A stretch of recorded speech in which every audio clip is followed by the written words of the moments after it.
자, 다시 한번 얘기하지만 여기 있는 그림이 뭐 전부가 아니야. 개념을 정확하게 이해했으면 뭐 어떤 상황이 나와도 자유롭게 쓸 수가 있어야 돼요. 첫 번째, 우리 개념 공부할 때 맨 처음에 등장했던 아주 기본적인 그림인 거지.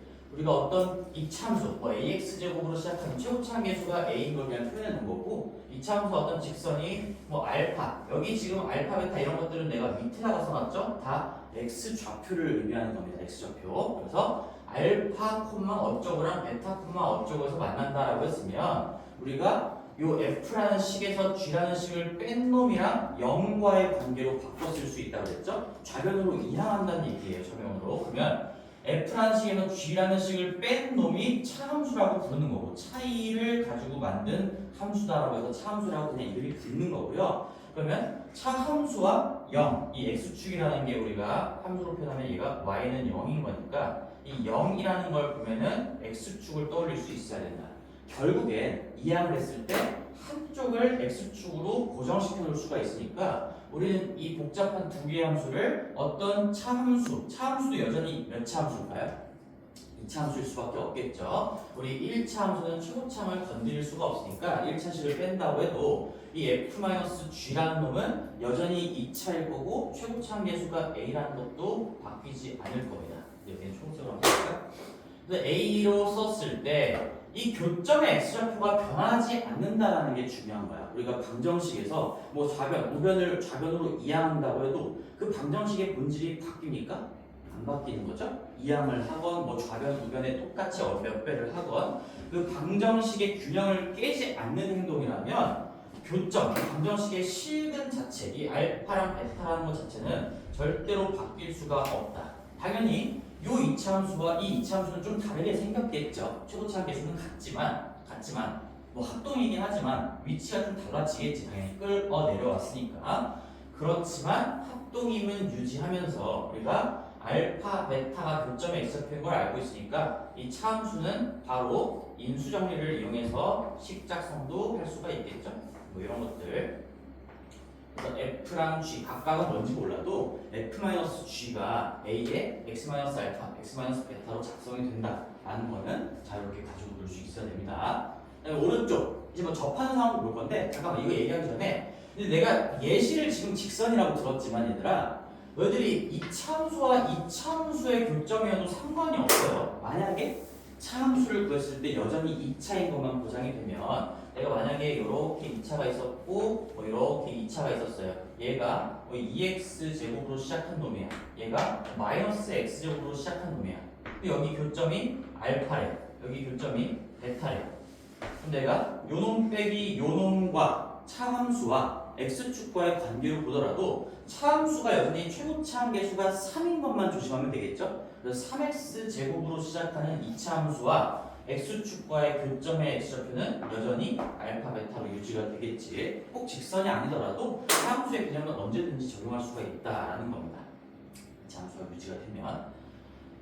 그 다음에 얘예요. 접하는 상황도 그려봤어요. 저번에 우리 분당고 마지막에서 두 번째 문제가 이걸 이해하고 있는가를 물어봤던 얘기인데 지금 이차함수와 어떤 직선이 접하고 있대. 기울어진 직선이. 그럼 접점은 당연히 꼭지점은 아니겠죠? 약간 오른쪽에 치우쳐져 있는 이런 점일 건데 중요한 건 뭐야? 어차피 이거 차함수 개념으로 끌고 가면 이 접점의 x좌표는 여전히 차함수와 x축의 접점의 x좌표일 수밖에 없으니까 우리 차함수와 x축의 접점은 결국에는 꼭지점일 수밖에 없겠죠. x축. 이 가로축과의 접점은 반드시 꼭지점에서 생길 수밖에 없으니까 우리는 꼭지점의 좌표가 알파, 0이구나 라는 걸 생각할 수가 있겠고 그래서 그때 우리가 얘는 이렇게 작성할 수 있겠네. 최고차함 계수 여전히 a로 유지가 될 거니까 a의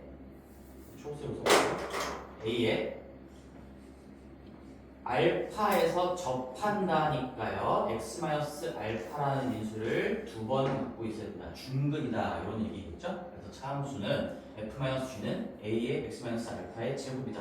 우리 표준형으로 생각해봐도 알파, 0이 꼭지점이니까 x-알파의 제곱 더하기 0꼴로 쓸 수가 있는 거잖아. 근데 여기서 이제 길이 관계까지 아래에서 적용해보고 다시 위로 올라가 볼게. 그럼 이제 벗어난 거리 자체가 꼭지점에서 벗어난 거리라는 거는 x좌표의 차이를 의미하는 겁니다. 절대로 이 비스듬한 사선의 길이를 얘기하는 게 아니에요. 항상 벗어난 거리는 이 좌우 좌표의 차이.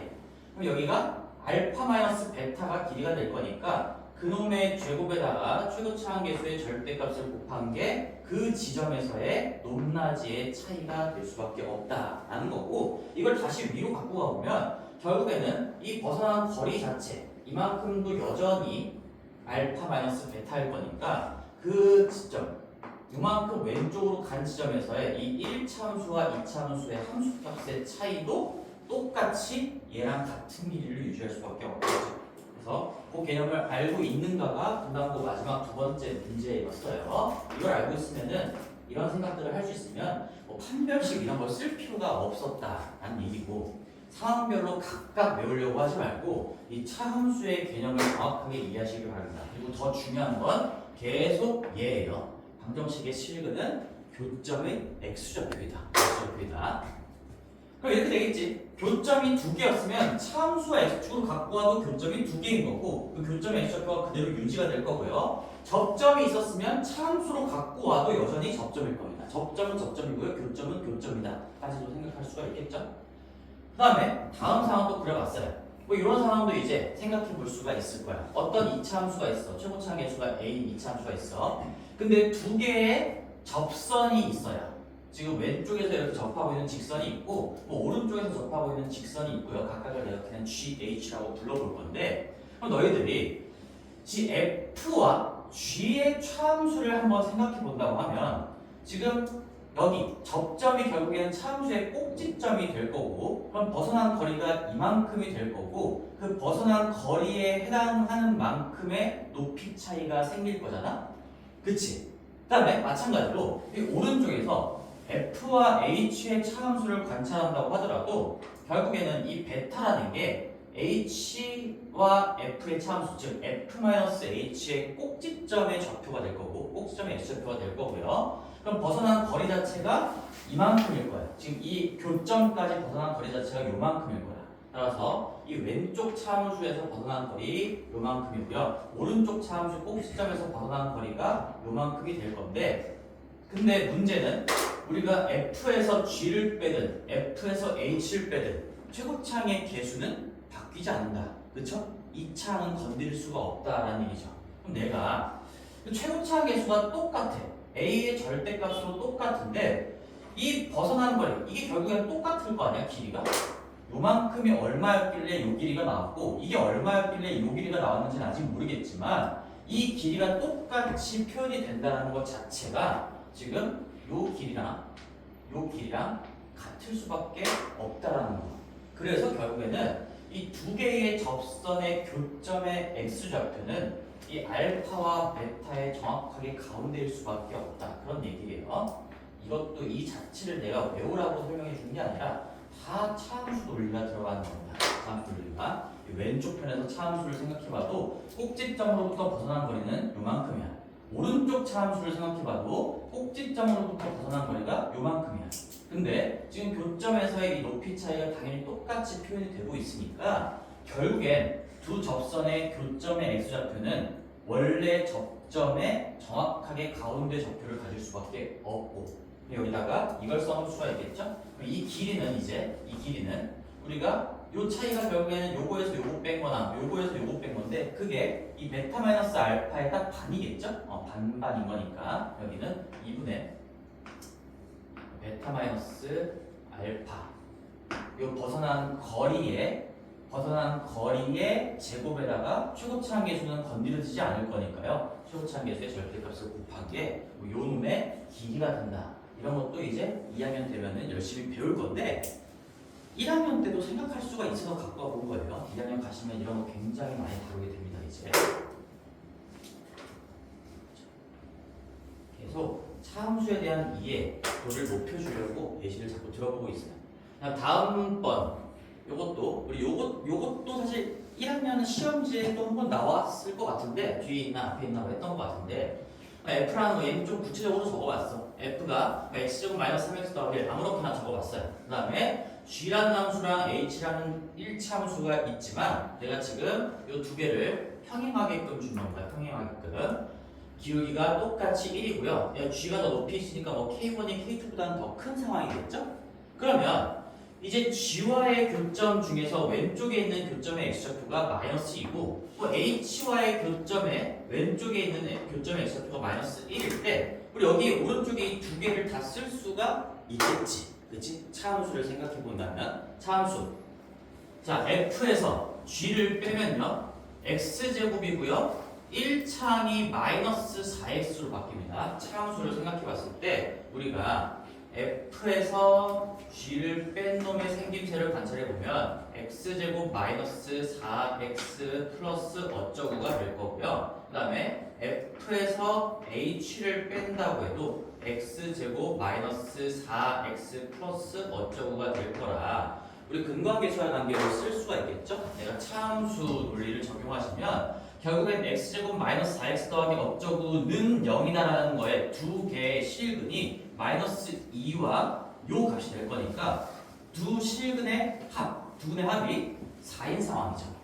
그러면 여기가 6이 된다는 얘기인 거고 이런 것들 할 수가 있겠지. 그 다음에 마찬가지 이 h와의 교점의 좌표들도 어차피 방정식의 두 근으로 볼 수가 있는 거니까 내가 최고차항 계수분의 1차항 계수의 그 반대로 바꾼 거 근과 계수와 관계 적용하시면 뭐 f-h는 0이다라는 방정식의 두 근도 하나가 마이너스 1로 나온 상황에서 나머지 하나가 5로 나올 수밖에 없겠죠. 그런 얘기고 그래서 합이 우리가 평행한 직선과의 차함수를 봤을 때 합이 바뀌지 않는다라는 것도 중요해요. 지금 마이너스 1과 5 이거 두 개 더한 거랑 마이너스 2와 6 이렇게 두 개 더한 거가 결과가 똑같다라는 건 당연히 우연의 일치가 아닌 거지.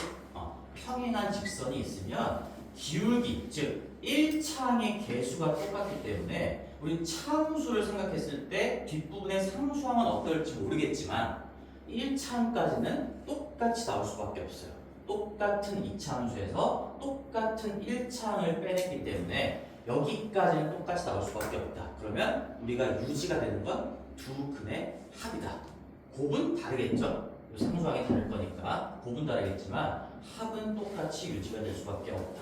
그래서 내가 만약에 뭐 이런 상황에서 뭐 너희들이 근과 계수를 쓰지 않더라도 내가 평행한 거 나왔다. 그럼 보자마자 얘는 5예요. 합이 4인 거 따질 필요도 없겠지. 따져봐도 이렇게 합쳐서 4인 거니까 얘 합쳐도 4가 될 수밖에 없다. 그래서 그런 생각도 할 수가 있어야 되는 거고 그 다음에 밑에 쪽 또 한번 볼게요. 밑에 쪽 따라와봐. 얘도 나올 수 있는 상황입니다. 지금 상황 설명을 해보면 F는 최고차항 계수가 1인 2차 함수고 뭐 G는 내가 최고차항 계수가 2라고 그냥 갖다 놨어. 최고차항 계수가 더 크니까 폭이 조금 더 좁은 그런 2차 함수가 그려지겠지. 그때 이 두 개의 2차 함수에 공통으로 접하는 접선이 있어요.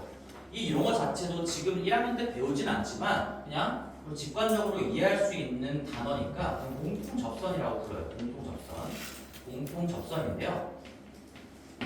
공통 접선이란 용어가 중요한 게 아니라 여기서 생각을 해볼 수가 있다는 거야. 우리 두 개의 2차 함수의 교점이 생기는 부분, 이 교점에서의 x좌표를 내가 여기라고 지점을 표시를 해놓은 거죠. 자, 그러면 이것도 아까 우리 요 개념이랑 거의 지금 흡사한 상황인 건데 이해하는 과정 자체가 거의 흡사해요. 내가 여기를 뭐 알파라고 해볼게. 이 접점의 x좌표를 알파, 접점의 x좌표를 베타라고 해보고 뭐 여기 이 교점, 두 2차 함수 교점의 x좌표를 뭐 감마라고 한번 해볼게요. 감마라고 해볼게. 그럼 내가 이 f와 이 1차 함수를 뭐 h라고 붙여볼까?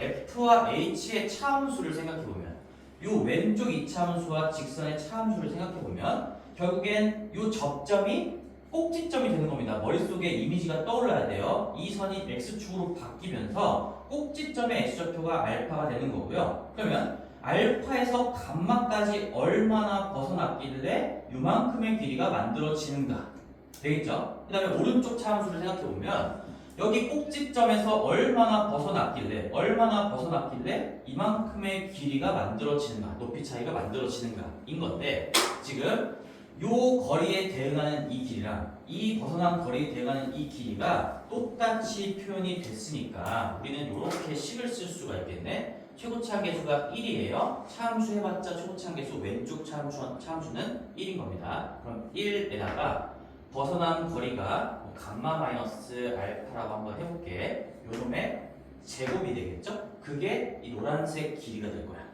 근데 오른쪽 차함수, 즉 G와 H의 차함수로 생각해 봤을 때도 여기서부터 벗어난 거리, 최고차 계수가 2인 상황이고 그 다음에 벗어난 거리 자체가 베타 마이너스 감마의 제곱이라고 쓸 수가 있겠죠? 근데 여기서 얻어낼 수 있는 건 뭐냐면 지금 요 거리에다 제곱에다가 1 곱한 거랑 이 벗어난 거리 제곱에다가 2 곱한 거랑 똑같기 위해서는 지금 이 거리와 이 거리의 비도 우리가 알 수가 있다는 거죠. 몇 대 몇일까? 이게 루트 2 생각을 해보세요. 루트 2대 1일 수밖에 없다라는 거죠.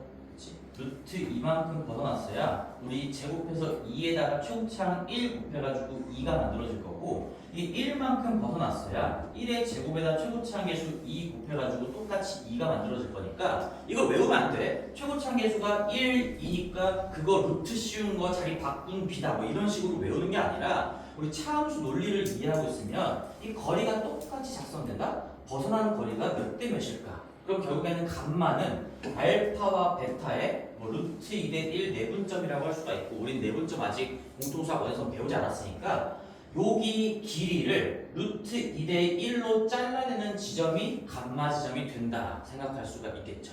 그럼 내가 응용을 해서 만약에 얘가 1x제곱이고 얘가 4x제곱으로 출발한 놈이야. 그럼 몇 대 몇일까? 2대 1이에요.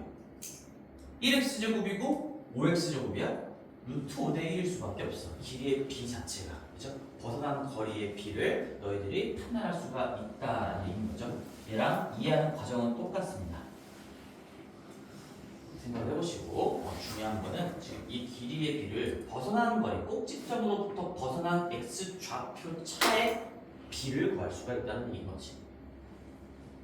마지막 가볼게. 자, 이것도 마찬가지인데 이 상황은 이런 거예요. f가 뭐 x제곱으로 출발하는 2차 함수고 g가 얼마인지 몰라. 최고차항 계수가 얼마인지 몰라. 근데 지금 여기 3에서 x좌표도 쓴 겁니다. 3,k에서 접하고 있대. 그럼 지금도 여기 이 주황색 직선의 정체는 우리가 아직 안 배웠어. 안 배웠지만 얘도 그냥 공통접선이라고 불러요. 공통접선 똑같이.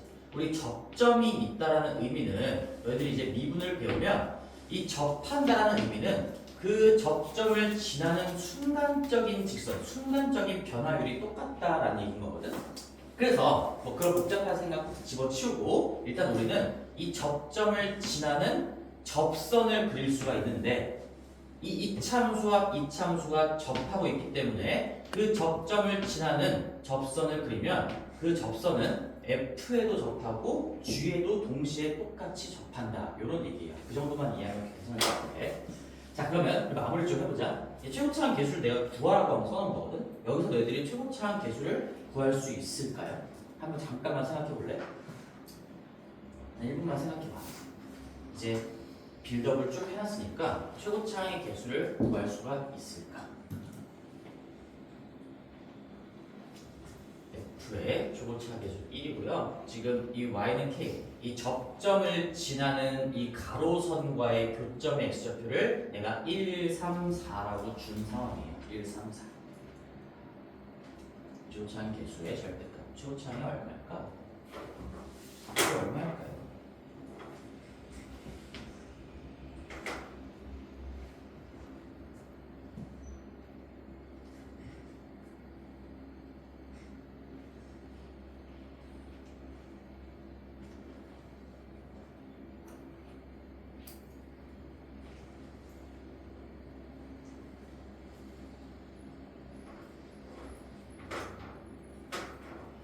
자, 가볼게요.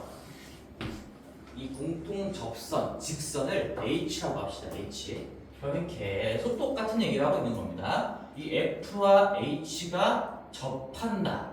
그러니까 f-h 차함수를 생각했을 때 이놈이 꼭지점의 x좌표인 거고요. x축과의 교점의 x좌표가 된다는 얘기인 거지. 그러니까 여기가 꼭지점이 된다는 거예요. 꼭지점. 차함수의 꼭지점. 그럼 여기서 얼마나 벗어났을 때 그 높이 차이가 얼마나 만들어지겠는가? 이 2차 함수의 함수값과 1차 함수의 함수값의 차이가 얼마나 벌어지겠는가라는 거는 이 벗어난 x 좌표의 차이를 보면 된다는 거지. 꼭지점의 x 좌표가 3이 될 거니까 지금 이만큼 벗어났어.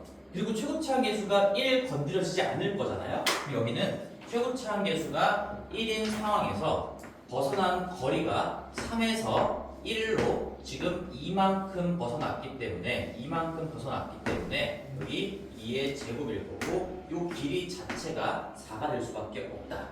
그런 얘기죠. 그다음 오른쪽 차함수를 생각해보면 오른쪽 여전히 이 직선과 G라는 2차 함수의 차함수를 생각해보면 물론 내가 H에서 G를 빼면은 얘가 여전히 꼭지점이긴 하지만 뭐 아래쪽에 뭐 이런 식으로 그려지겠지. 이런 식으로 얘에서 얘를 빼면은 뭐 달라질 수 있겠지만 꼭지점이라는 거는 이잖아요. 여기 꼭지점에서 지금 4까지 우리 벗어난 길이 자체가 여기까지라고 표현해볼게. 지금 벗어난 거리 자체가 1이었기 때문에 1만큼 벗어났어. 지금 너희들 눈에는 지금 이게 꼭지점으로 보여야 되는 겁니다. 꼭지점으로. 꼭지점에서 1만큼 벗어났기 때문에 최고차항 계수는 여전히 얘를 따라갈 거고 얘를 뭔지 모르니까 내가 잠깐만 그냥 뭐라고 해볼까? A 안 썼지 우리? A라고 한번 써봅시다. 여기는 최고차항 계수의 절대값에다가 이 G라는 함수의 최고차항 계수의 절대값에다가 벗어난 거리의 제곱이 들어갈 수밖에 없어요. 그치? 근데 지금 얘가 직선이에요. 직선이면 우리 삼각형. 직선은 항상 직각 삼각형을 몰고 다닌다라는 이미지를 같이 생각할 수 있어야 되겠고 이 두 개가 닮음이죠. 그러면 2대 1이기 때문에 여기 지금 높이 차이의 비도 2대 1이어야 되는 거고요. 그러면 이 길이 자체가 얘가 요 4의 반띵인 2가 나와야 돼요. 2가.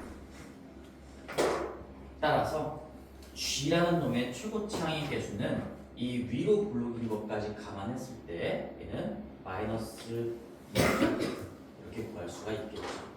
까지가 마지막 버전이었는데 뭐 이런 것들 각각을 하나하나 외우려고 하지 말고 계속 직선과 2차 함수와 직선의 차함수 또는 2차와 2차의 차함수 우리는 차함수를 가지고 x축과 차함수의 관계로 설명할 수가 있고요. 그 와중에 가장 중요했던 거는 결국에는 우리 지금 1학년 수준에서 더 많은 얘기들을 할 수가 있지만 1학년 수준에서 제일 중요한 건 차함수로 분석을 하는 순간 무조건 꼭지점으로부터 얼마나 벗어났는가에 대한 분석을 할 수가 있다. 이게 포인트였다는 얘기인 거야. 실전적인 얘기를 해보면 요 길이 관계 계속 강조했던 거죠. 내가 L만큼 벗어났으면 얘는 최고차항 계수의 곱하기 L의 제곱일 수밖에 없다. 그런 것들을 여기서 계속 얘기하고 있었던 거죠. 정리 한번 해주시고 이 정도만 알아도 1학년 수준에서는 끝나요. 이제 2학년 가서 미분을 배우면 또 많은 얘기들 이제 미분의 개념까지 접목을 시키면서 이 어떤 x좌표의 차이를 가지고 설명할 수 있는 것들이 굉장히 많아지거든. 근데 지금 너희들 미분에 안 배웠고 시험에 그런 것들 나오지가 않으니까 고등학교 1학년 수준에서 이 정도만 해도 차고 넘칩니다. 이게 차고 넘치는 건 맞는데 이 정도를 해야지 상위권으로 갈 수 있는 거야 지금. 그래서 거기 71페이지 여분 공간이나 그런 데다가 상황별로 좀 정리를 해두시고 잠깐 좀 시간을 줄게요.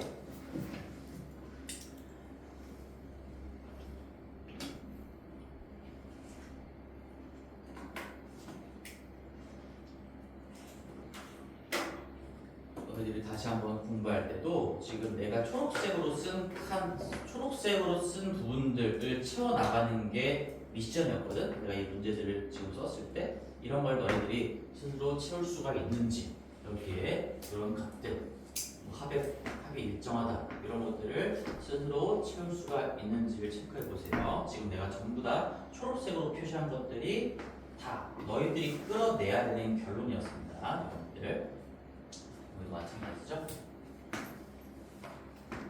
할 수 있겠는가? 뭐 차함수식 작성하는 거 뭐 이런 것들 너무 기본이고, 그리고 우리가 방정식에서 입력과 출력이 일정한 관계 문제, 오늘 데일리 테스트 1번 같은 문제도 사실상 그래프로 생각하면 다 차함수 논리에서 나온 거야. 차함수 논리에서 나온 거.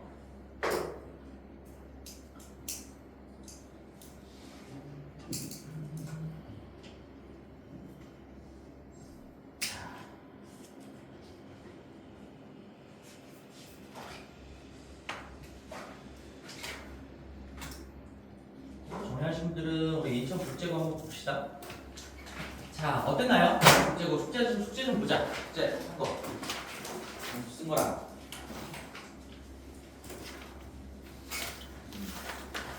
오, 재밌구나.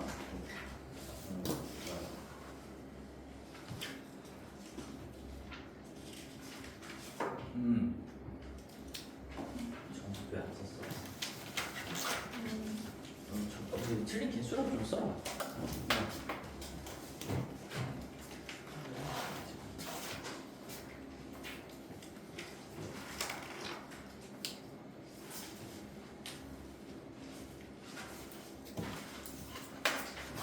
공통 접전이야.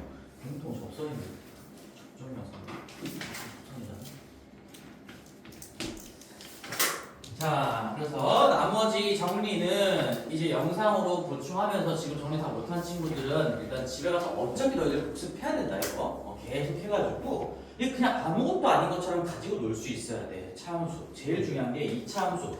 그리고 방정식을 먼저 배우고 그 다음에 이 차함수를 배운 이유가 다 이런 것들 때문이야. 그 커리큘럼의 순서 자체가 그게 짜여 있는 게 결국은 방정식의 실근이 너 함수 교점의 액션인 거를 이제 알 수 있겠니? 그런 걸로부터 이 모든 개념들이 다 만들어지는 거니까 집에 가서 꼭 너희들 걸로 만드셔야 돼요. 자, 그 다음에 2천 국제고 가서 앞에 간단한 문제들 좀 말로만 하고 넘어가 봅시다. 우리 7번 문제인데요.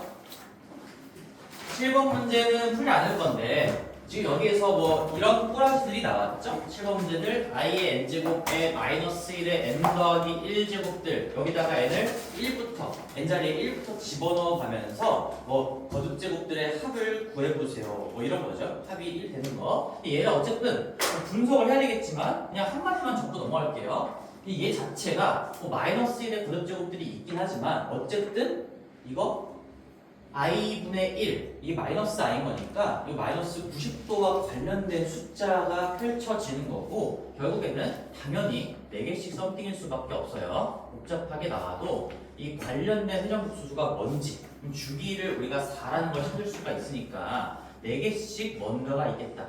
그 주기 4짜리, 4주기 가지고 어떻게 변형을 해도 결과적으로 주기는 무조건 될 수밖에 없는 거죠.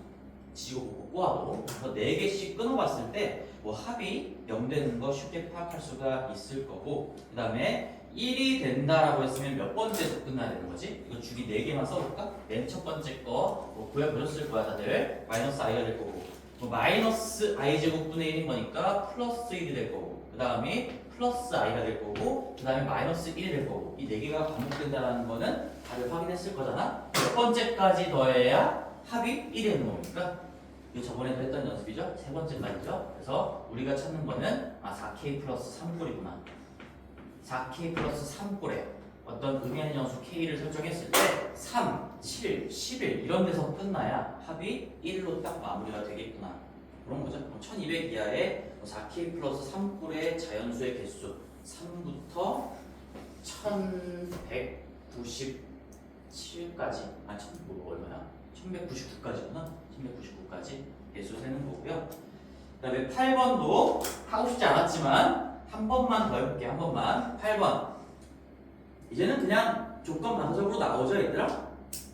이 순허수가 아닌 허수, 뭐 이런 것도 이제 모델링 할 때 중요하겠지만, Z는 일단 A 플러스 B I 꼴에서 순허수가 아닌 허수라고 했으니까 A도 0이 아니고 B도 0이 아니다. 그래서 우리 A, B, 곱이 0이 아니다로 모델링 하시는 거고, 얘를 가지고 이 모델링의 형태를 가지고 제곱하고 켤레고하고 얘로 나누고 하는 그런 뻘짓을 하지 않기를 바랄게요. 얘는 지금 실수라고 나왔으니까 그림자 관계식으로 무조건 가는 거예요. 무조건.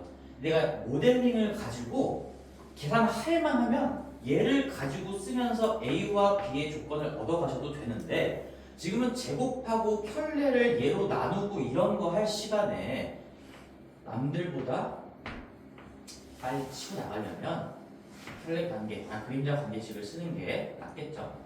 Z 바 분의 주 Z가 되겠지. 우리 이 자체에다 켤레를 취하면 바 없는 건 바 취해질 거고 바 없는 건 바 취해질 거고 바 있는 건 벗겨질 거고 이 두 개가 같다. 이것도 나오겠죠. 그리고 하나 더 기억해야 될 거, 우리 실수 그림자 관계식은 좌변 한 변으로 넘겼을 때 Z-Z바로 묶일 수밖에 없다라는 것도 이미 결론으로 알고 있지. 그럼 정리해보면 넘기시면 Z 제곱 마이너스 Z 바의 제곱이고요. 더하기 이거 빼기로 묶어보자. 빼기로 묶을까?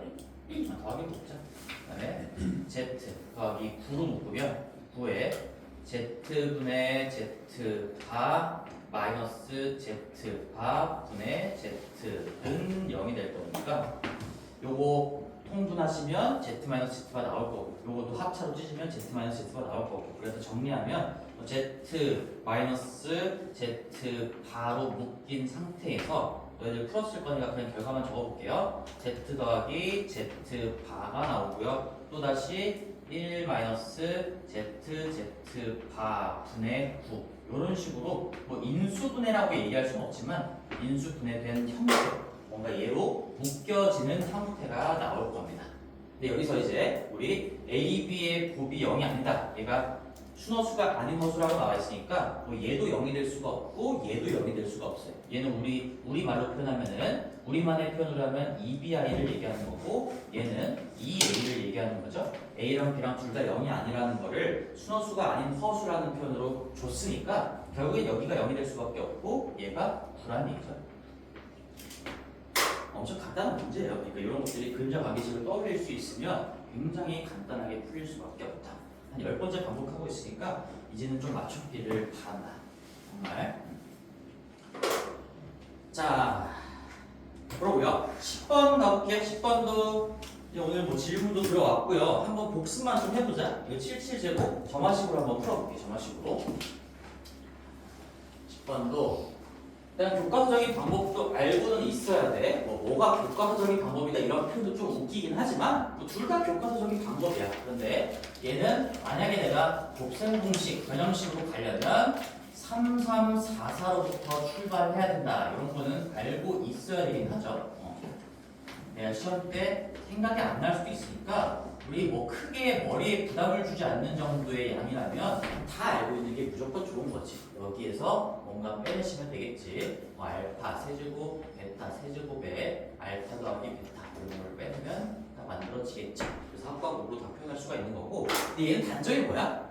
이렇게 하면 곱셈 공식으로 끌고 가면 또 얘도 또 합과곱으로 또 찢어야 되는 거고 얘도 또 합과곱으로 표현해야 되는 거니까 이걸 계속 차수를 낮춰가면서 계산 과정이 굉장히 복잡해. 그래서 우리는 4제곱 거기까지는 곱셈 공식으로 하나 뭐 점화식으로 하나 똑같을 것 같은데 5 이상부터는 점화식이 훨씬 빨라. 훨씬. 그 마지막 복습 한번 해볼게요. 첫 번째는 얘 그 항등식에 대한 정보를 준 거니까 여기는 간단하게 처리하고 넘어가자. 이제 첫 번째 표현이 이 x에 대한 방정식의 근이 무수히 많이 존재한다. 이게 x에 대한 항등식이다. 그런 얘기인 거지. 또 이해했을 거라고 믿을게요. 그런 상황에서 그럼 x에 대한 내림차순으로 정리하면 개수들이 다 빵이어야 된다라는 거니까 여기도 빵이 되고 여기도 빵이 되게끔 하는 a 값이 얼마야? 마이너스 1인가? 마이너스 1. 이렇게 결정이 되는 거고 그럼 a가 마이너스 1이라는 게 나왔으니까 그 다음 2차 방정식을 줬네요. 그 2차 방정식이 우리는 x제곱에 마이너스 1 집어넣으면 마이너스니까 플러스 x 그 다음에 마이너스 1은 0이다.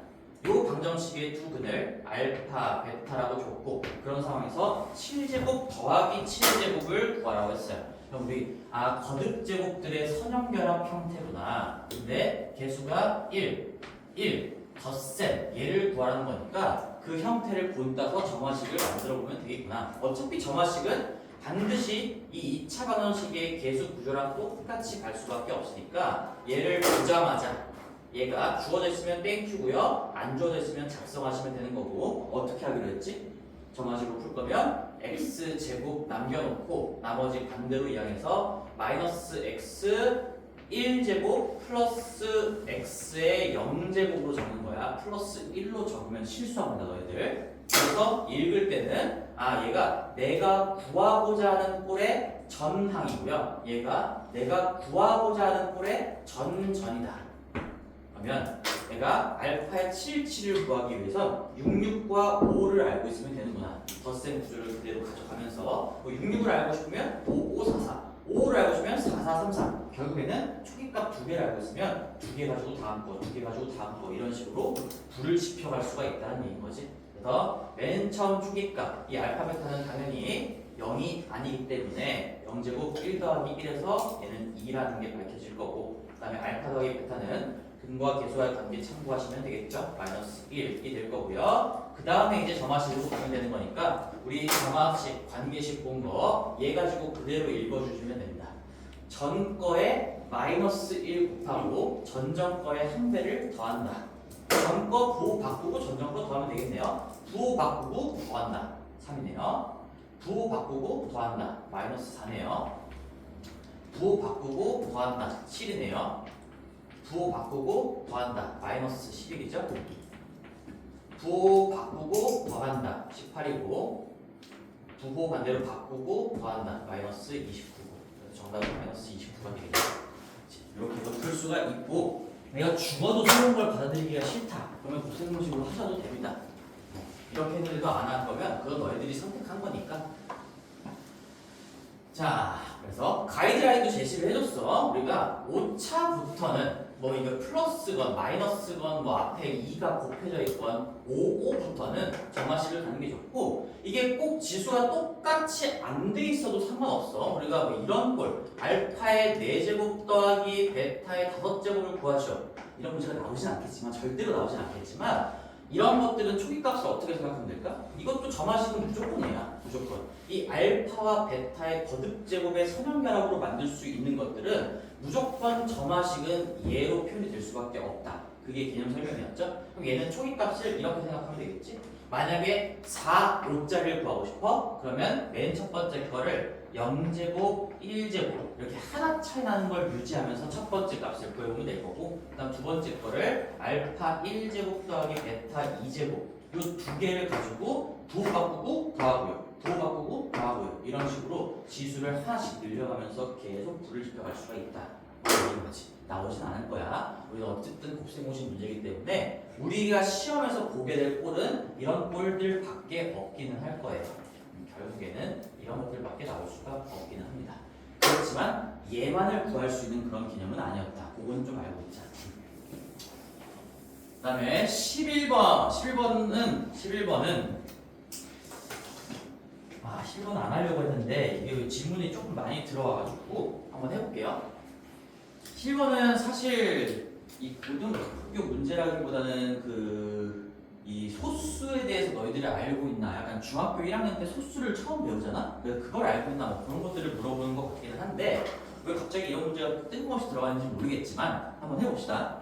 이 x제곱 마이너스 x, 일단 너희들이 어쨌든 중요하게 밑줄 쳐야 되는 건 알파 베타가 분명히 이거 숫자 조건 나와 있습니다. 양의 정수 나와 있고요. 그 다음에 단조건에 a, b가 이거 0.5 이런 소수 아닌 거지? 소수인 거지 당연히. 소수라고 나와 있으니까 숫자의 형태를 지극히 제한적으로 줬으니까 얘네들을 가지고 우리가 뭔가 뭐 노가다라도 할 수 있겠다 이런 풀이들, 이런 것들을 생각하시고, 그럼 근과 계수와의 관계, 우리 결국에는 알파, 베타, A, B를 분석하면서 A 더하기 B를 구할 거니까 근과 계수와의 관계를 적을 수밖에 없겠죠? 알파 더하기 베타가 A고, 결론만 적어볼게요. 그 다음에 알파, 베타가 B다라고 나왔는데, 그러면 여기서 높은 친구들, 이제 유형 정리가 좀 안 된 거지. 지금 내가 근과 계수와의 관계, 알파, 베타, A, B를 분석하는 거니까 그 4개의 문자를 연결시킬 수 있는 정보는 근과 계수와의 관계 합곱밖에 없어요. 합곱밖에. 근데 그런 상황에서 이 자체가 지금 무슨 방정식이라고 부르는 거지? 굳이 이름을 붙인다면 부정방정식이죠. 부정방정식. 이거 문자 4개야. 관계식이 2개야. 그러니까 이거 알파, 베타, A, B는 당연히 무수히 많은 조합이 가능한 거라서 해가 유한하게 결정되지가 않는데, 근데 지금 숫자 조건들이 추가가 됐기 때문에 이 A, B, 알파, 베타 값이 결정이 되는구나. 이런 식으로 머릿속에서 어떤 짐작과 설계가 돼야 되는 거죠. 근데 여기서 중요한 것도, 그 중에서도 중요한 거는 이 두 번째 줄이었죠. 근데 이게 중학교 개념인 거예요. 이게 중학교 때 엄청 중요하게 우리 중1하고 중3 때 굉장히 중요하게 나온 거지. 이 B가 지금 소수라고 했어. 소수가 2개의 정수의 곱으로 표현됐어. 하나가 무조건 1 아니면 마이너스 1이야.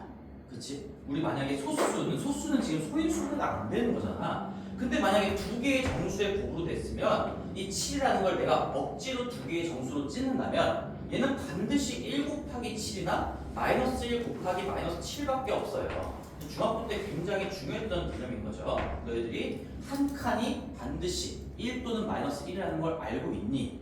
이런 겁니다. 근데 그게 갑자기 고등학교 시험에 등장하긴 했는데, 근데 그 와중에 알파랑 베타가 양의 정수라고 또 한 번 더 한정을 지어줬으니까 얘는 반드시 알파나 베타 둘 중에 하나가 1인 거고, 지금 어차피 구하는 게 뭐 알파를 1이라고 생각하든 베타를 1이라고 생각하든 상관이 없는 거지. 대칭 관계에 의해서. 그래서 알파가 1이고요. 이 베타 자체가 그냥 B였다. 이렇게 되는 거죠. 여기다 써볼게요. 여기에서부터 우리는 이 숫자 조건 때문에 알파가 1이고 베타가 그 소수 B 자체였구나. 그럼 얘를 알고 있으니까 이 위에다가 적용을 해보면 이 자체, 이 위쪽 식은 결국에 1 더하기 B가 A가 된다라는 건데, 우리 1 차이 나는 소수는 2, 3밖에 없다라는 것도 중학교 때 배웠던 내용이라서 결국에는 중학교 내용으로 계속 마무리가 되는 겁니다. B가 2고 A가 3일 수밖에 없다. 둘 다 소수라고 했는데 1 차이 나는 건 세상에 딱 2, 3조합밖에 없어. 왜 1 차이 나는 소수가 2, 3조합밖에 없는 건지는 대학교 때 너희들이 증명을 하거든, 수학과를 가시면. 근데 지금은 증명할 수가 없어요. 이건 기억하셔야 됩니다. 그냥 얘는 5예요. A 더하기 B는 5가 됩니다. 그런 얘기였죠. 자, 그래서 여기까지 간단한 문제를 한번 봤고, 그리고 이제 우리 이 뒤쪽 부분은 이제 학교들이 좀 어려운 학교들이다 보니까 시험 범위도 보통 여러 가지 방정식까지로 다 책정이 되어 있는 학교들이거든. 그래서 뭐 15번 같은 거나 뭐 몇 번 같은 것들 이제 고차 방정식과 관련된 문제들도 섞여 있지만, 근데 어차피 우리가 인수분해를 배웠기 때문에 그냥 고차 방정식 단원이 시험 범위에 안 들어간다고 하더라도 공부의 끝은 그냥 고차 방정식까지라고 생각을 하시는 게 좋습니다. 이번 시험 범위에도 다 도움이 되는 내용들인 거니까 그럼에도 불구하고 우리가 한 2주일 남기고서는 좀 시험 범위에 해당하지 않는 것들은 좀 제끼긴 하겠지만, 그래도 지금은 15번 문제라든지 이런 것들, 뭐 나머지 마찬가지 3차 방정식의 근과 계수와의 관계 이런 문제들이 나온다고 하더라도 풀어보시는 게 좋을 거예요. 자, 또 정리 한번 해봅시다. 근데 어려운 게 몇 번 있었나요? 13번부터 15번까지 중에 16번까지 중에 어려운 게 좀 있었나요?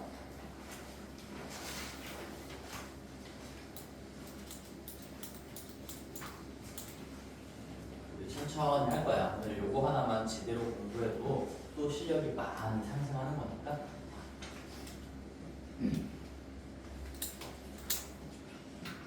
15번은 좀 조심해야겠지, 얘들아? 15번 혹시 실수하는 사람이 있을까? 15번?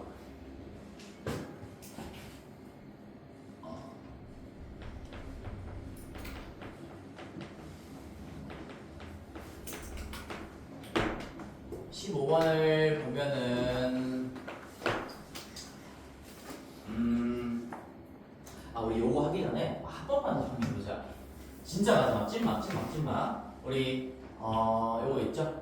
ax제곱 더하기 bx 더하기 c는 0. 우리는 현재 중간고사 보면은 뭐 2차 방정식까지밖에 안 들어가는 거니까 3차도 마찬가지고 2차도 마찬가지고 한데 이 두 근, 2차 방정식이니까 두 근이겠죠? 두 근이 표현되어 있으면은 바로바로 캐치할 수 있는 정보가 5가지라고 했었잖아요. 근데 하나만 더 추가할게. 사실 6가지인데 그러니까 뭐 하나가 원래 그냥 이 식인 거니까 내가 안 썼던 거고요. 그냥 그것까지 해가지고 6가지라고 한번 해볼게. 첫 번째가 뭐 알파랑 베타가 근이라고 나와있으니까 이 좌변에 있는 2차식이 당연히 인수정리에 의해서 x-알파, x-베타 이렇게 인수분해가 된다. 이게 첫 번째인 거죠. 첫 번째. 여기 첫 번째 정보 이거고, 그 다음에 두 번째 정보, 두 번째, 세 번째, 네 번째는 그냥 우리 근과 계수와의 관계라고 해줄게요. 그래서 알파 더하기 베타에 대한 정보, 알파 베타에 대한 정보, 그 다음에 알파 마이너스 베타에 대한 정보. 요게 세 개의 정보가 될 거고, 그 다음 나머지 두 개는 알파 베타를 집어넣었을 때 나오는 참인 등식이다. 다섯 번째, 여섯 번째는 우리 방금 배웠던 어떤 점화식에도 썼던 기본적인 식인 거지. A 알파 제곱 더하기 B 알파 더하기 C는 0이라는 요거 맞고, 그 다음에 A 베타 제곱 더하기 B 베타 더하기 C는 0이다. 이 6가지 정보 중에서 뭐를 쓰는 문제일까라는 것들은 경험을 통해서 스스로 판단을 좀 하셔야 됩니다. 근데 조금만 더 도움을 주자면, 보통 이런 것들은 뭔가 알파와 베타에 관한 복잡한 고차의 식의 값을 구하라고 했을 때 저 0이 되는 2차식을 가지고 나눗셈을 통해서 우리 차수를 낮추고 식을 간단하게 바꾸는 용도로 주로 쓰이는 거죠. 자, 15번도 그래서 뭐 마찬가지네요. 15번은 3차 방정식이 나오긴 했지만 우리 x의 세제곱, 여기가 x의 세제곱 더하기 5x제곱 더하기 7x 더하기 2는 0이다. 그리고 고차 방정식이 나오면 반드시 인수분해가 되게끔, 인수분해에 도움을 받을 수 있게끔 줄 거니까 뭐 얘가 인수분해가 되지 않을까? 절대로 누가 인수분해를 시키지 않을 거예요, 문제에서. 너희들이 스스로 당연히 인수분해 되게끔 된다고 생각을 하시고 하려고 노력을 하셔야겠죠? 그럼 계수하고 교대합이 0이 아니니까 1 말이 안 되고, 2 넣으면 다 풀었으니까 안 될 거고, 마이너스 2 넣으면 되지 않을까요? 마8, 마14 되나? 21, 20 되네요. 그래서 얘는 뭐 x 플러스 2를 인수로 갖는 걸 우리가 시행착오를 통해서 얻어낼 수가 있고요. 3차니까 도리제곱 안 써도 되겠죠. 이게 x 제곱이고 상수항은 플러스 1로 끝날 거고, 뭐 계수 비교 하나만 해보면 2x 제곱에 3x 제곱이 추가돼야 되는 거니까 여기가 플러스 3x가 되겠지. 이렇게 인수분해가 된다는 것을 얻을 수가 있습니다. 근데 여기서 이 문제를 만약에 실수한 친구들은 이거 알파, 베타, 감마가 다 알파 제곱 더하기 3알파 더하기 4 아주 친숙한 소리지. 여기 요 꼬라지랑 똑같이 생겼으니까 여기다가 3 더한 거니까 얘가 0이네. 여기 두 분을 내가 알파, 베타, 여기 분을 감마라고 한다면 지금 알파 제곱 더하기 3알파 더하기 1인 건데 거기에 3이 추가됐으니까 이 문제의 정답은 3 곱하기 3 곱하기 3이구나. 뭐 이렇게 실제로 실수한 친구들이 있어요. 이 시험 당시에. 근데 다행히 거기에 27이 없죠. 이게 왜 아니에요? 감마는 마이너스 2라는 거, 요걸 좀 조심해야 되는 거지. 그래서 그 세 개의 괄호 중에 두 개는 3이랑 3이 될 거고, 그 다음에 나머지 하나는 감마를 마이너스 2라고 생각을 해보면 한쪽은 마이너스 2를 집어넣어서 직접 계산을 해줘야 되겠지. 그럼 4 더하기 4 빼기 6인 거니까 여기가 2가 되면서 문제의 정답은 18이 되겠네요. 그런 얘기입니다.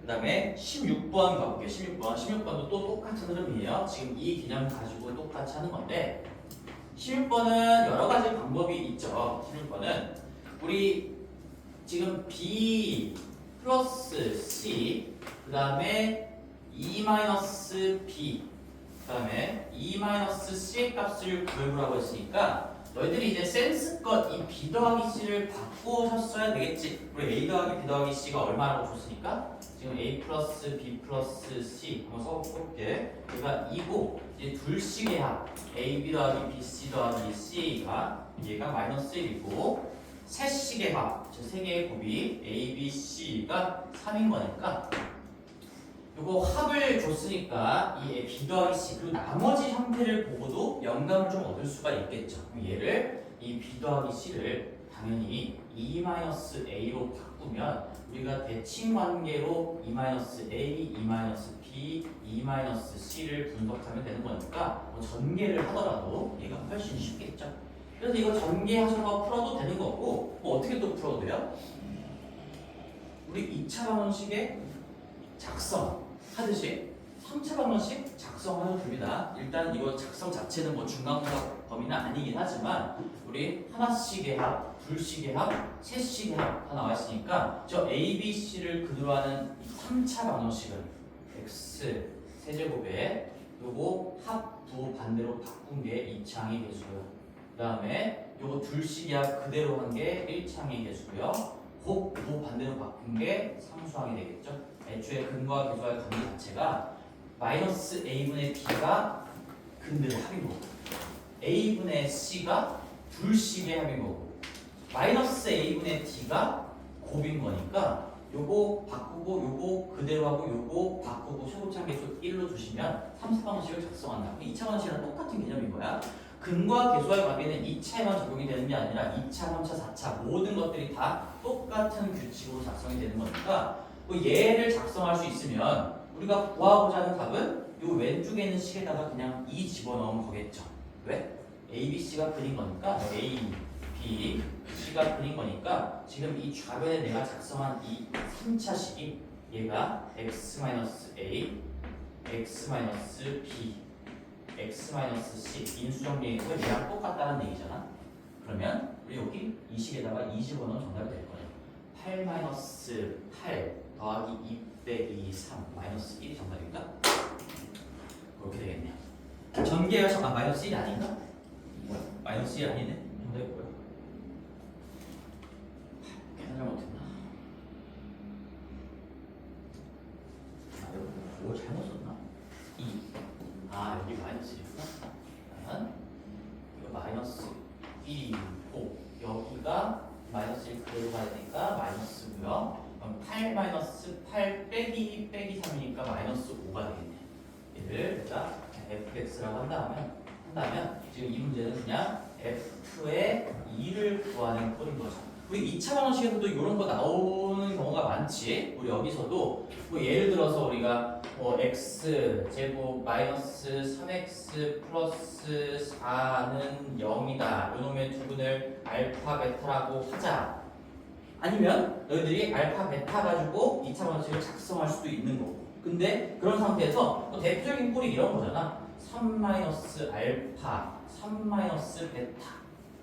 항상 마 알파 마 베타가 있고요. 앞에 숫자가 똑같으면 이건 그냥 인수정리해서 얘가 x 마이너스 알파 x 마이너스 베타니까 이 좌변에 있는 2차 식에다가 3 집어넣으면 끝나는 거겠지. 뭐 이런 것도 마찬가지고 플러스로 돼 있어도 상관이 없어요. 3 플러스 알파 3 플러스 베타. 뭐 이거 뭐 간단하니까 전개해가지고 9 더하기 3 알파 더하기 3 베타 더하기 알파 베타라고 해도 되는데 이제 인수정리까지 이용할 수 있으면 요거는 뭐 집어넣을까?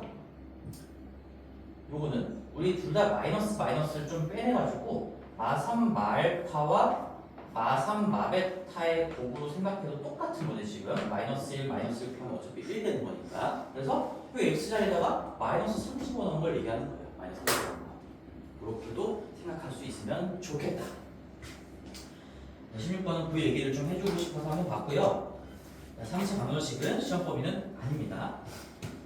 자, 그 다음에 마무리 좀 해볼 건데, 그 20번하고 21번 두 개를 이제 좀 볼 건데, 지금 주요 문항에 딱 그 두 문제가 남아있죠. 근데, 21번도 할 얘기가 좀 많기는 하지만, 시험 범위가 아니란 말이지, 이게.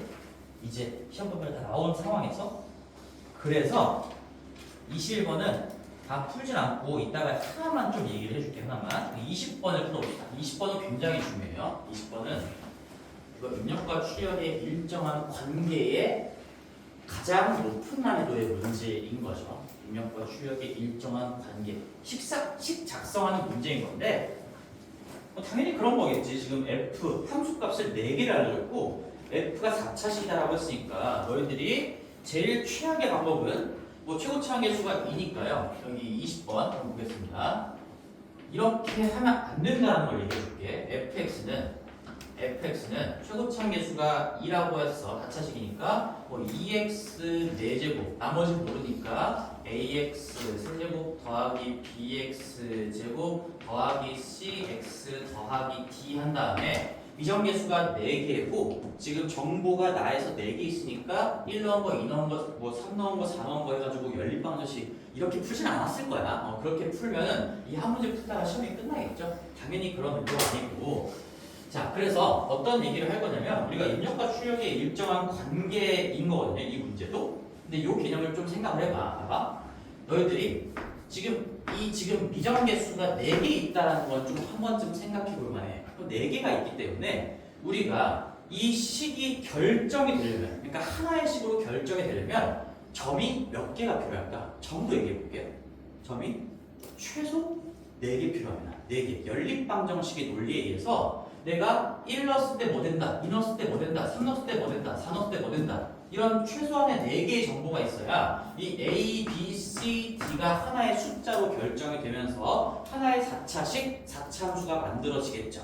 그래서 이미 얘는 지금 나 조건에 의해서 결정이 된 거예요. 결정된 상태입니다. 그게 뭔지 아직 모르겠어. 계산은 안 해봤지만 이미 나 조건에 의해서 결정이 된 거를 찾아가보자, 그런 얘기인 거지. 자, 그러면 이제 요새 요 배경 설명을 내가 왜 했냐? 이제 입력과 출력의 일정한 관계를 너희들이 자유롭게 쓸 수 있어야 돼. 어차피 나는, 자 봅시다. F1 엄청나게 중요한 거고 이것도 난 나올 거라고 예상을 해요. F1은 1이고요.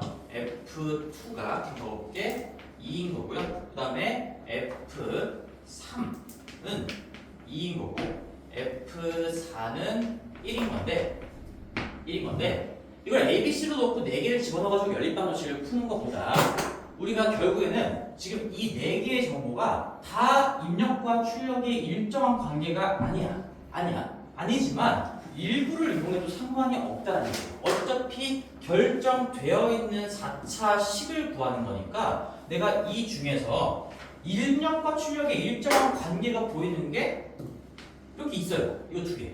내가 규칙을 만들면 되는 거지.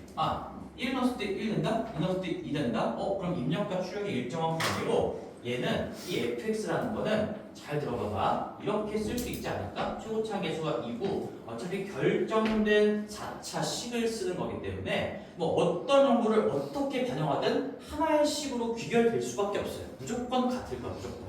그럼 여기는 이렇게 쓰면 되지. 항상 입력과 출력의 일정한 관계를 살폈을 때 이 괄호 안에 들어가는 숫자는 기본 인수를 결정하는 겁니다. x 마이너스 1 최고차 계수는 2라고 나와 있으니까 그 다음에 x 마이너스 2 이 2개의 인수 구성을 하시고요. 근데 얘가 아직 4차가 안 됐잖아. 근데 얘는 지금 4차잖아. 4차. 내가 관계가 4개가 나와 있으면 그 4개를 쭉 쓰면서 4차를 완성시킬 수 있지만 지금 4개 중에 2개만 입력과 출력의 일정한 관계가 있으니까 얘를 가지고 왔고 나머지 2차식은 너희들이 써주셔야 되겠죠. 이건 어쩔 수가 없는 거지. 차수 관계를 맞추기 위해서 최고차 계수는 2로 맞춰져 있으니까 여기 x제곱 더하기 ax 플러스 b 이렇게 4차를 완성시켜 놓고 그 다음에 이 관계를 항상 바깥쪽에다가 적어주셔야 돼요. 관계. 지금 x를 넣으면 x가 튀어나온다는 그 관계인 거니까 여기 끝에다가 넣으면 플러스 x를 적어주면 되겠지. 자, 이렇게 작성할 수 있어요. 이게 입력과 출력의 일부만을 이용하는 겁니다. 일부. 4개가 다 어떤 일정한 관계가 있는 게 아니지만 이 2개는 내가 일정한 관계가 있다고 바라볼 수가 있으니까 미지수를 줄이는 데 도움을 받을 수가 있다는 얘기인 거지. 그럼 1 넣으면 1 나오는 거 맞고요. 2 넣으면 2 나오게끔 내가 만든 거야. 어떻게든 이렇게 되게끔만 만들면 그 식은 반드시 하나로 귀결될 수밖에 없다. 하나 더 해볼게요. 이렇게 2개를 봐도 되고 근데 생각을 좀 열어봐. 생각을 열면 여기서 또 이 2개 가지고도 쓸 수 있어요. 우리 입력과 출력의 일정한 관계가 보통 집어넣은 거에 비례해서 뭔가 바뀌는 거 그런 것도 공부했었고 뭘 쳐넣든 항상 고정된 상수가 나온다. 그것도 일정한 관계인 거죠. 내가 이 F1과 F4를 엮으면 이렇게도 쓸 수 있지 않을까? Fx라는 건 최고차항 계수가 2고 1, 4를 보는 거니까 기본 인수가 x-1, x-4고요. 그 다음에 여기에 나머지 차수를 맞춰주기 위해서 x제곱 더하기 ax 플러스 b 뭔지 모르는 2차식이 곱해져 있다라고 설정을 한 다음에 그 다음에 여기 뒷부분에 바깥쪽에 들어가는 식은 뭐 써야 돼? 플러스 1 상수 적어야 되는 거죠. 여기 일정한 관계가 1을 넣어도 1, 4를 넣어도 1. 그 관계가 고정된 숫자면 고정된 숫자를 적는 것이고 뭔가 집어넣는 값에 따라서 같이 변하면 그 관계를 x에 대한 식으로 적어준다. 결국에 유형은 똑같은 유형인 겁니다. 그래서 여기를 우리 항상 인수를 구성한다. 그 다음에 관계식을 끝에다가 적어준다. 이게 그래프로 하면 결국에는 y는 x와의 교점의 x좌표가 1이다. 뭐 이런 거랑 똑같은 얘기예요. 얘도 마찬가지. y는 1과의 교점의 x좌표가 1과 4다. 같은 얘기인 거죠. 아까식 관계 쓰고 인수 구성하고 관계 쓰고요. 오늘 데이트 테스트 1번도 그런 문제였지. 걔는 뭐 2차고 관계가 두 개 줬으니까 아까 뭐 이런 거죠. f의 알파분의 베타, 알파분의 베타를 넣든 베타분의 알파를 넣든 이거 다 한 거긴 하지만 한 번 더 뭐 얘가 2라고 나와 있나? 기억 잘 안 나긴 하는데 이것도 얘를 넣어도 2, 얘를 넣어도 2 입력과 출력이 일정한 관계고 얘는 심지어 정보가 두 개, 관계가 두 개 있는데 f도 2차라고 했으니까 인수 구성을 하는 동시에 그냥 끝이 나는 거죠. 킥 작성이 fx는 최고차계수 뭔지 모르니까 뭐 a로 갖다 박는다고 하면 인수를 구성한다. x-알파분의 베타. 항상 알파분의 베타를 넣었을 때 0되는 그걸 인수라고 부르는 거죠. 그 다음에 베타분의 알파를 넣었을 때 0되는 인수를 구성하시고 뭘 넣어도 고정된 숫자가 나오니까 플러스 2를 붙여주면 되겠다. 다 똑같은 얘기를 하고 있는 거야. 얘는 2차고 두 개니까 여기 추가적으로 뭔가 차수를 맞추기 위한 식이 없어도 되는 거고 얘는 4차이고 우리 4개 중에서 2개만 뽑아서 쓸 거니까 어쩔 수 없이 미정계수 2개는 설정할 수밖에 없겠다. 그럼 이제 마무리는 어떻게 하면 돼? 우리가 지금 첫 번째 케이스는 이거 2개를 써먹었으니까 3 넣었을 때 2고요 4 넣었을 때 1이라는 걸부터 요 A와 B에 대한 정보 2개가 나오겠지? 연립하다 싶으면 A이 나올 거고 갖다 꽂으면은 fx 나올 거예요. 얘도 마찬가지. 우리가 애초에 이 식을 작성할 때 1에 대한 정보 F1과 F4를 이용해 먹었으니까 여기다 다시 1 넣고 4 넣는 건 의미가 없는 짓인 거죠. 당연히 이게 날아가는 거니까. 그래서 F2 안 써먹은 거 남은 게 2개 있고 미정계수 2개 남았으니까 또 푸시면은 AB 값이 나올 거예요. 여기 AB랑 여기 AB는 다르게 나오겠지? 그렇지만 전개했을 때 당연히 똑같은 식일 수밖에 없어. 왜? 이미 하나로 결정되어 있으니까. FX. 그런 얘기예요. 뭐 뭘로 풀어볼까? 뭐 뭘로 풀어도 상관없어요. 여기 이거로 풀어봅시다. 더하기 1 가지고 마무리 지어볼게요. 그러면 여기는 1사를 여기 했으니까 우리 x자리에다가 2 집어넣어서 대입법을 써보자. f2라는 건 f2는 2 곱하기 1 곱하기 마이너스이니까 마이너스 4에다가 4 플러스 2a 더하기 b 플러스 1인데 이게 지금 2라고 문제에서 알려줬고요. 그 다음에 x자리에다가 정보를 써먹기 위해서 3을 집어넣으면 f의 3이라는 건 2 곱하기 마이너스 1이니까 마이너스 3 똑같이 나오나? 맞나? 1 맞아 3 넣어도 2 그러네. 거기다가 9 더하기 3a 더하기 b 그 다음에 플러스 1 얘가 2라고 나왔으니까 뭐야 이거 식이 되게 예쁘게 생겼네? 여기 뭐야 똑같은 거네? 이만큼이 그냥 같다라는 얘기인 거지? 그치? 여기 마이너스 4고 더해졌고 1 더해졌고 2 다 똑같은 거니까 그러면은 암산되겠다. 이게 a가 마이너스 5다 이렇게 나오겠네요. 빼시면은 5 더하기 a가 0인 거니까 a가 마이너스 5고 마이너스 5 집어넣으면 b는 6이고 아 여기가 마이너스 5고 여기가 6이구나. 근데 구하라는 거 이제 뭐 구하는 거야? f5 구하는 거죠? 5 집어넣으시면 2 곱하기 4 곱하기 1 8에다가 25 빼기 25 6 6, 8, 48 1 더하니까 49 이렇게 나오나? 내가 답만 적어놨는데 답이 왜 틀리냐? 아이씨 뭐 잘못했나 보다 또 잘못 적어놨나 봐. 답이 뭐야 이거? 답이 47이야? 나 뭐 잘못했어? 아 이렇게 계산 실수를 하면 안 되는데 나의 흥이 어디가 잘못했을까요? 뭐가 잘못됐는지 그건 지금 중요하지 않지만 어쨌든 이해는 했지 얘들아? 뭔 말인지? 그래서 우리 일부를 가지고 관계를 지어서 걔를 가지고 인수를 구성하고요. 그 다음에 바깥쪽에 관계식을 적고 차수를 맞춘다면 미지수를 A, B, C, D 끌고 가는 것보다 두 개만 하시면 되는 거니까 훨씬 간결하게 풀 수 있다 이런 얘기고 어딘가에서 뭐 잘못됐나 봐요. 5 5 더하기 A가 마이너스 B가 더하기 F 5잖아. 2 곱하기 4 곱하기 8이다. 25, 25, 45. 잘못했어. 왜 49가 나오지? 예성아 뭐 잘못했니? 찾아줘. 너희들 어? 잘못된 게 없고 내 문제 잘못 준 거야? A가 5 아닌데 A가 5야?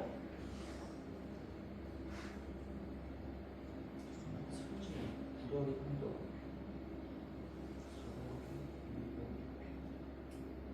20원 1 Y 1 마사 35 마사 마사 구더하기 3도 더하기 1 2하고 3이 둘다 2라고 나왔죠.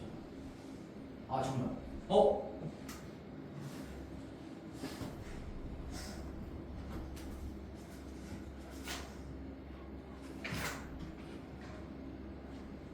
얘랑 얘랑 같다는 거?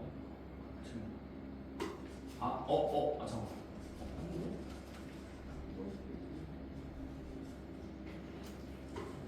모르겠네. 얘로 풀어보자. 이거 똑같이 나올 건데 뭔가 잘못 적었나 본데. 최고참 개수가 2 맞고 1, 2, 3, 4, 1, 2, 2, 1 맞고 F5를 구하는 거지? 한번 해보세요, 너희들이.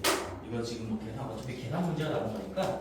그리고 지금 보니까 뭐 관계를 또 이렇게도 지을 수가 있네. 근데 지금 이거 두 개만 봤는데 뭐 이것도 가능한 거지. 얘네 둘도 지금 같으니까, 그렇지? 뭐 x 마이너스 2, 요 c만 한번 적어보면 얘는 이렇게도 쓸 수가 있겠죠. 적정계수 하는 김에 한번 다 해보자. 요거 두 개를 가지고 인수 구성을 하면 x 마이너스 2, x 마이너스 3에다가 내가 모르는 거 x제곱 ax 더하기 b에다가 항상 고정된 2가 나오는 거니까 플러스 2가 된다. 이렇게 작성할 수도 있고 뭐 세 가지 방법이 있어요. 세 가지 방법. 이 네 개를 다 연결시킬 수도 없고 세 개를 연결시킬 수 있는 방법도 보이지는 않지만 뭐 둘둘 관계 짓는 방법 자체가 세 가지니까 식을 작성하는 방법도 세 가지일 거고요. 어떻게 불어도 답은 하나로 나올 겁니다. 당연히.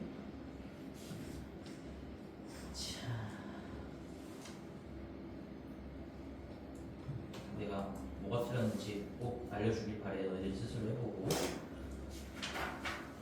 그 다음에 21번은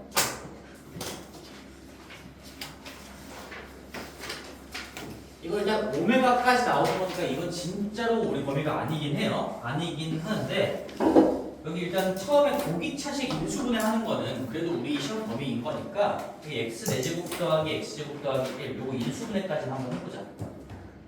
21번 x의 4제곱 더하기 x제곱 더하기 1 요거까지만 하고 잠깐 쉴게요. 얘가 0이라고 나왔는데 요거 우리가 완전제곱식 만들기 위해서 뭐 더하고 빼고 하시면 되겠죠. 플러스 x제곱 마이너스 x제곱을 하시면 얘는 x제곱 더하기 1에다가 더하기 x 빼기 x인 거니까 이렇게까지 인수분해는 다들 했을 거고 인수분해 했을 거고 이놈의 한 허근을 오메가라고 했는데 이거 우리 기말고사 범위지만 지금 기억이 나는 사람이 있을까요? 있으면 좋겠죠? 여기에서도 오메가가 나올 수 있고요. 이쪽에서도 허근이 오메가가 나올 수가 있는데 요 오메가는 몇 주기짜리야? 3주기죠? 우리 요게 x 세제곱 마이너스 1은 0의 한 허근 그 오메가인 거잖아. 얘는 x 세제곱 더하기 1은 0의 한 허근이 얘인 거잖아. 그렇지? 우리 인수분해했을 때 요거 인수로 들어있고 이 인수분해했을 때 요거 들어있으니까 얘가 지금 오메가가 3주기짜리고 3주기 세제곱했을 때 1 되는 놈. 그 다음에 이 뒤쪽은 6제곱 했을 때 처음으로 1제곱 되는 놈이라서 6주기짜리예요. 6주기짜리. 각도가 얘기하면 얘는 120도짜리가 될 거고 얘는 60도짜리가 된다. 그런 얘기인데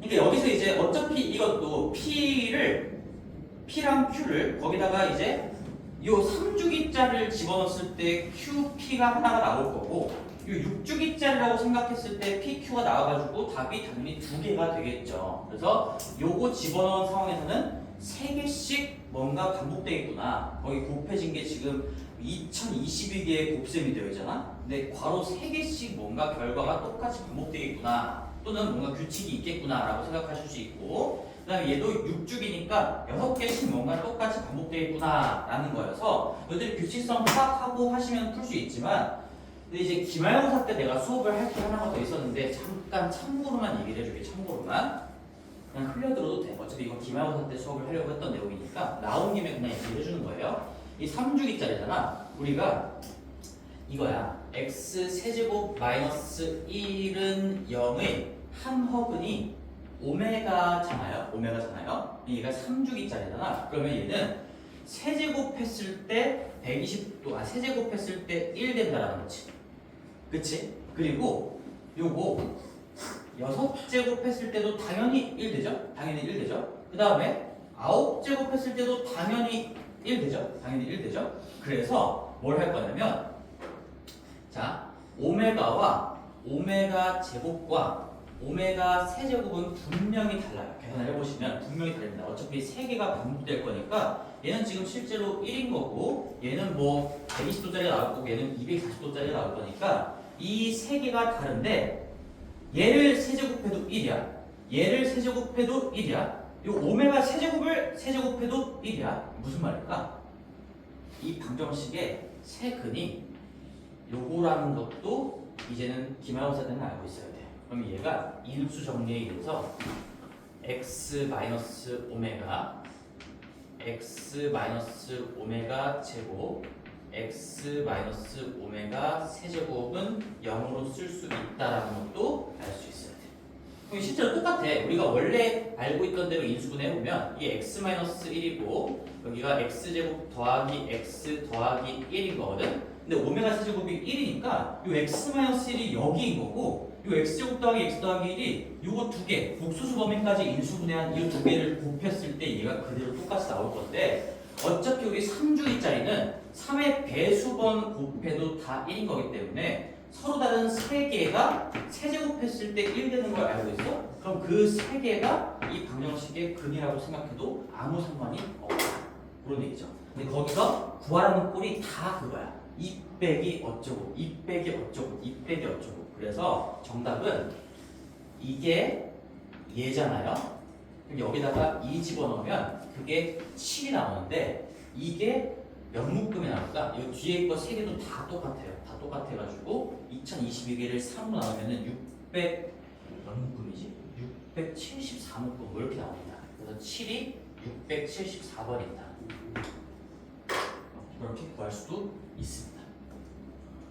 P 값을 구해본 거예요. 그리고 Q 값은 뭐 이거 아까 우리 했던 거지? 그거 다 마이너스 x 플러스 오메가 마이너스 x 뭐 마이너스를 3번 뺀 다음에 앞쪽에다가 마이너스를 하나 달아주고 얘를 맞불이라고 생각해도 되는 거니까 거기에 x 자리에다가 마이너스 2 집어넣은 거 여기다가 마이너스 2 집어넣은 거에 부호 반대로 바꾼 거 하면은 마이너스 9에 마이너스니까 9고요. 그것도 마찬가지로 674번 나와가지고 이 첫 번째 정답이 9분의 7에 674제곱이 될 건데 엄청나게 빨리 구할 수가 있다는 거예요. 근데 이걸 내가 지금 왜 얘기해 주냐면 얘는 지금 몰라도 되지만 다시 한번 이거 은근히 많이 써요. 이거 인수 정리를 통해서 그냥 어떤 숫자 빼기 알파 똑같은 숫자 빼기 베타 그런 꼴이 만들어져 있다? 그러면 그냥 본식에다가 x자리에 얼마를 집어넣은 꼴이구나.